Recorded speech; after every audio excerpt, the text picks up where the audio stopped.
អូនចាប់ធំលឿនในលើពេញក្រមុំស្ដោអើយនារីជឿនលឿនបងសំដាស់ទឿនប្រយ័ត្នគ្មានអ្នកណាយោ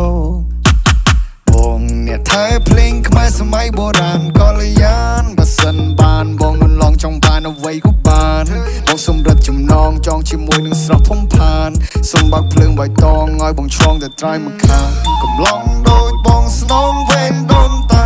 កំឡុងដូចបងចង់ក្រិបលំងផ្កាមិនឲ្យសៅមកបំពេញបំណងចិនដាធ្វើបុណ្យបន់សងទៅពេលនេះបានជួបបុប្ផាអូនបុប្ផា